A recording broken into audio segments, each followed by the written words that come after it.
যার মাধ্যমিক পরীক্ষার্থীরা, তোমরা যারা ভৌতবিজ্ঞানের অঙ্কে নিয়ে চিন্তিত আছো যে ভৌতবিজ্ঞানের অঙ্ক খুব টাফ, কিভাবে করব, তাদের জন্য আজকের আমার এই video. PV equal to N R T, 2 number P1 V1 equal to P2 V2, এবং 3 নম্বর হচ্ছে P1 V1 by T1 equal to P2 V2 by T2, যেখানে P1 হলো প্রাথমিক চাপ, V1 হলো প্রাথমিক আয়তন, T1 হলো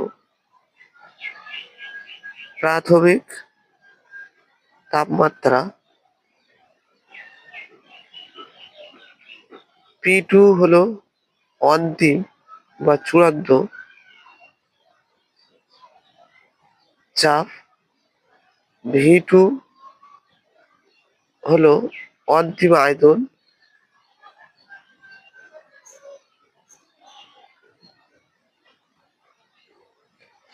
এবং T2 হলো অন্তিম তাপমাত্রা।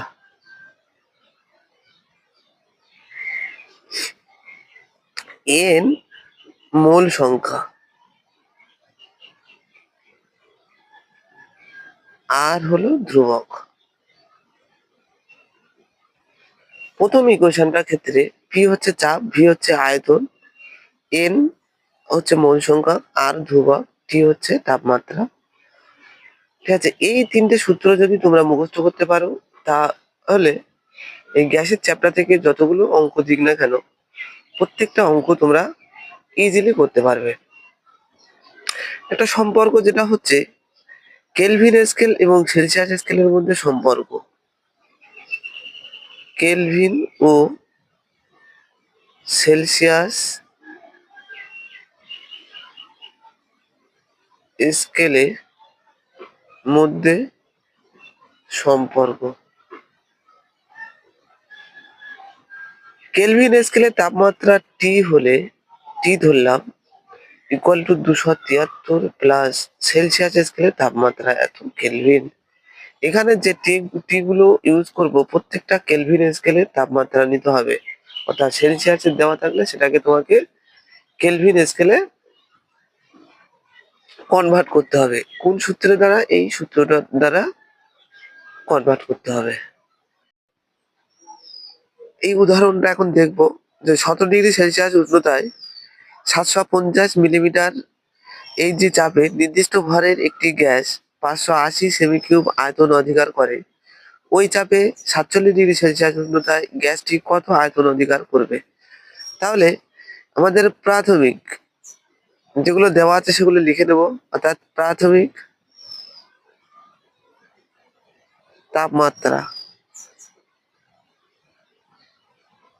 T1 ইকুয়াল টু, কি বললাম, এটা ডিগ্রি সেলসিয়াস আছে, ডিগ্রি সেলসিয়াস থেকে আমাকে কেলভিনে ট্রান্সফার করতে হবে। তাহলে 273 প্লাস 17 এত kelvin equal to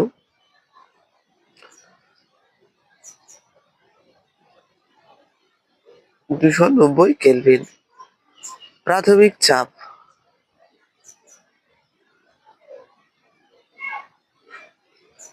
P1 equal to 750 প্রাথমিক আয়তন,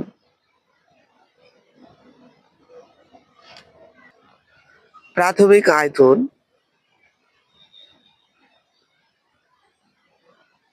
V1 ইকুয়াল টু কত দেওয়া আছে? 580 সেমি কিউব। এবার আমরা প্রাথমিক গুলো বার করে দিলাম। অন্তিম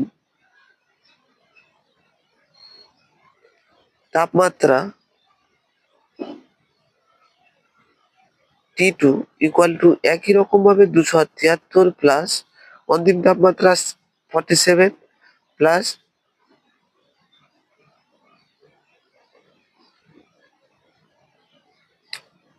হবে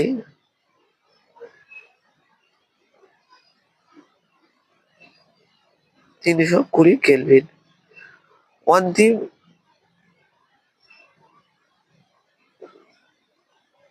চাপ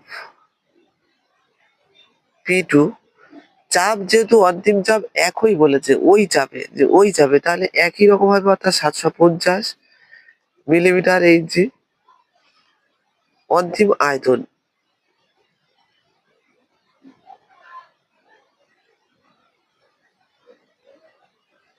V2, আমার এটাকে বার করতে হবে। তাহলে আমরা মোট যে সূত্রগুলো দেখেছিলাম সেই সূত্র থেকে এখানে দেখো, এই P1 V1 T1 P2 V2 by T2 এই সূত্রটা যদি ইউজ করি তাহলে এখানে অঙ্কটা করতে পারবো। অর্থাৎ আমরা লিখবো P1 V1 by T1 equal to P2 V2 by T2। P1 এর মান কত? 750, V1 এর মান হচ্ছে 580, T1 এর মান হচ্ছে 290 ইকুয়াল টু P2 এর মান 750, V2 এর মান বার করতে হবে, আর T2 এর মান হচ্ছে 320। ঠিক আছে, V2 into 750 into 290 equal to 750 into 580 into 320। তাহলে V2 বার করবো, V2 equal to 750 580 into 320 by 750 into 290। এটা কেটে গেল, 0 0 কাটলাম 2। তাহলে V2 ইকুয়াল টু 640 এত সেমি কিউব। তাহলে অন্তিম যে আয়তন পাচ্ছি সেই অন্তিম আয়তন কত? 640 সেমি কিউব। এটাই হলো অঙ্ক। তাহলে আশা করি এই চ্যাপ্টারে যা অঙ্ক আসবে তোমরা অবশ্যই পারবে। কারো কোনো অসুবিধা হলে কমেন্ট বক্সে জানিয়ে দিও।